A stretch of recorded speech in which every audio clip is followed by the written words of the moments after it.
یک سال از خروج شاه از ایران میگذره و او تا به حال با هیچ رسانه‌ای مصاحبه اختصاصی انجام نداده و اظهار نظر سیاسی نکرده.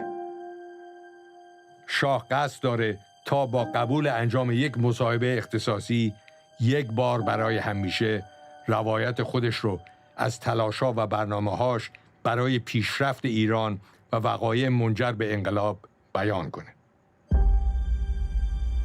در میانه رقابت‌های رسانه‌ای و تلاش روزنامه‌نگاران برای مصاحبه با او، شاه درخواست یک روزنامه‌نگار بریتانیایی رو می‌پذیره.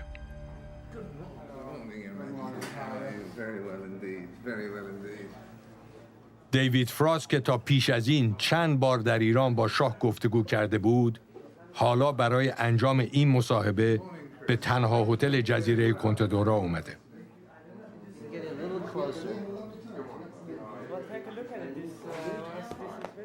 این مصاحبه که قراره در 8 ساعت و در 4 روز مختلف فیلم برداری بشه، تنها در نسخه 1 ساعته از شبکه ABC آمریکا پخش خواهد شد.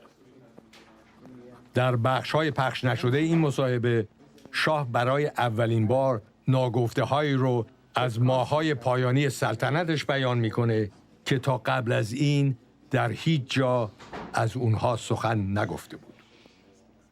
ناگفته‌هایی از شهریور 57 تا زمان ترک ایران که شاه برای اولین بار رویکرد جدیدی در شیوه سلطنتش در پیش گرفت. When I committed, I think, the mistake of changing the Amuzagar government and precipitate the liberalization program, I wanted to create, as I said, a coalition to form a national government representing all shades, especially the opposition people. I tried very hard, I worked very hard on that, but it did not come true.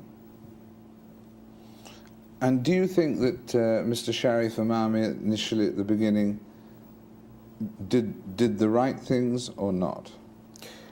Well, you can say yes and you can say no, because it was surrendering on all fronts to everyone, opening the jails and giving freedom to all, and at the same time asking for martial law. So it was a mockery. We had officially the martial law, but it was not put into practice. At what point, you said yesterday from September onwards, but was it really from when Sharif Imami was appointed? At what point did you decide to step back? I mean, Sharif Imami's actions were his actions, yes, or your actions? No. With this government, they started to be on their own completely. He would come and see me, obviously. He would telephone to me. I would telephone to him. But the question of what the system that used to work before was absolutely changed. They would adopt and decide about things that they would never even report to me. Was there a time when you privately said to yourself, I may have to leave, before anyone suggested it to you? I may not win this battle? It was not so much the question that I was thinking that it was time to go. I was rather thinking that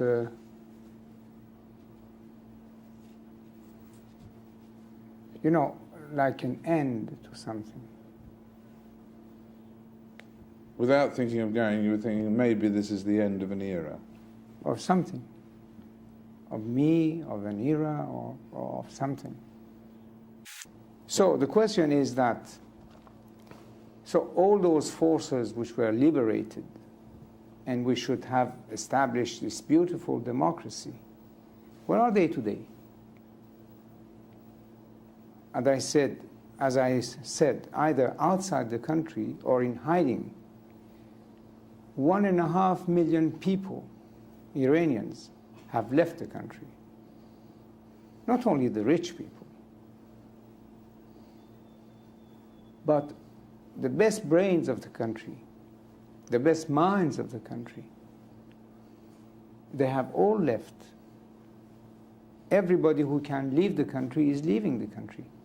So where are those people in the Bar Association and in other places who were promising democracy and these things? Where are they today? You ask me why they are concentrating so much against me, my person, and accusing me of mass murdering or even money manipulation, which is very far from my nature. The adopting this Nazi-like propaganda is something quite curious. It comes in the picture that the man there now, you see, he doesn't want to hear about the history of our country one day before he came back to Tehran a year ago and took over. He says the history of the country does not exist. There has not been a single good king in the history of Iran. So he thinks that the history of Iran starts with him on whatever it was, February of 1979. That's why they are concentrating so much on me, because I was the king. The history of Iran must disappear, with I as a king, with the other kings, with everything that existed before February 1979. A patriot must think of the future. I'm thinking of the year 2000. If we kept our youth and our population out of the orbit of the new technology, how could we be competitive with the rest of the world in the year 2000? Unless we are ready to fall in the category of the 5th or 6th great nations. Now they say that boys of 15 and girls of 13 could marry. Our population explosion is 3.2 already. Soon it will become, I don't know, in the category of 5 to 6%. How are they going to feed these mouths? Especially if what now is making the wheels turn somewhat, that is oil money, will be finished. It's only through technology and mastering the science, and the future of the world is based on technology and science. And this is only in the Western world that you could find. So the man is not thinking of the country or its future, only about his hatred against me. I'm thinking of the country, of our people, of our future, and he's just want to destroy what I am. That's the difference. And when I tell you, Mr. Frost, that I still cannot understand, I will repeat that again. I still cannot understand what has happened. If you had your time as Shah over again, those 37 years, what would you have done differently?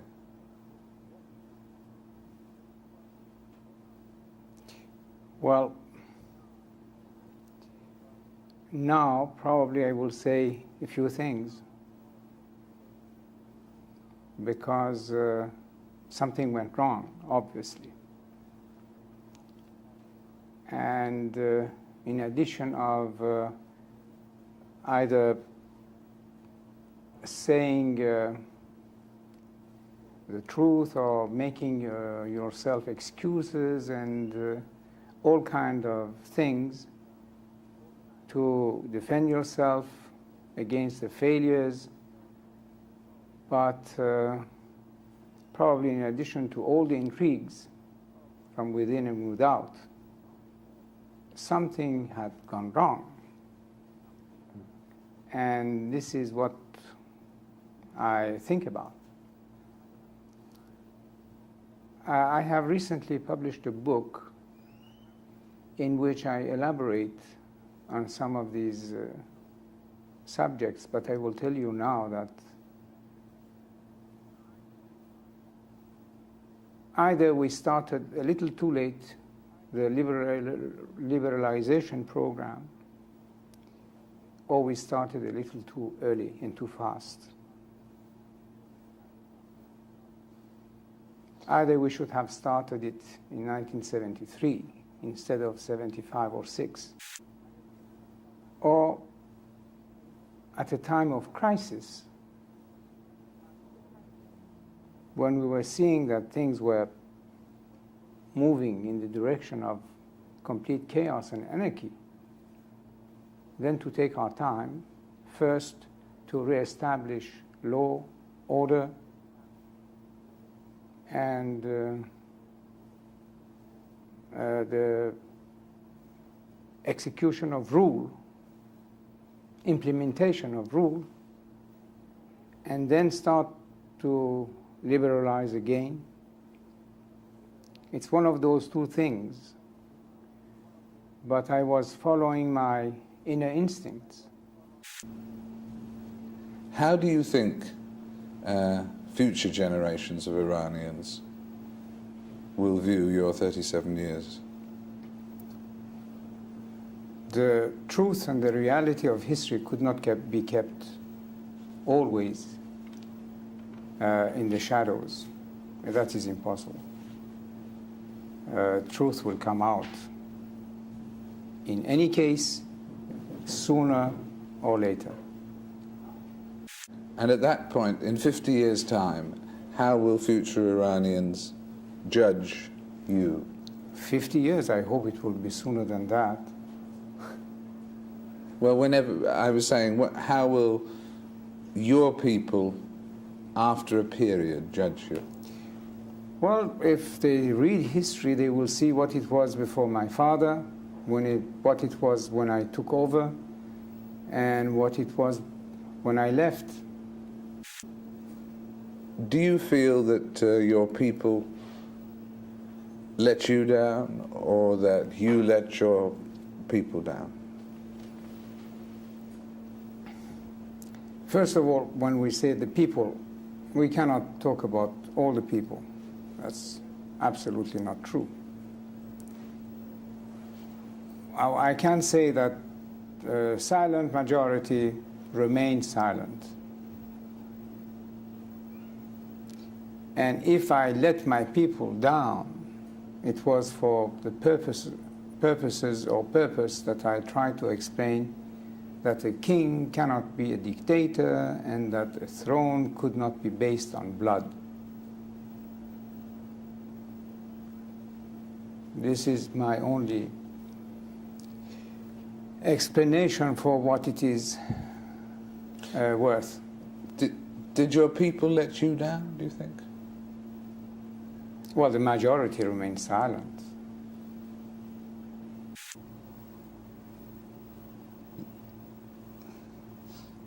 Is the worst thing about being here, thinking of your homeland?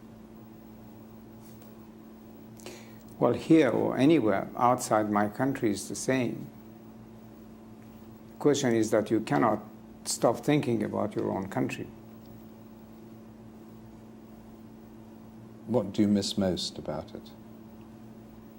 No, what I miss, or what makes me really cry, is that we could have been this year, surely by the end of '82, something quite viable And what are we now?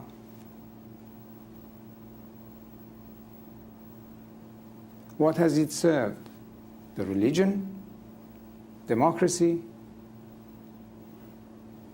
Human rights? The rule of the people?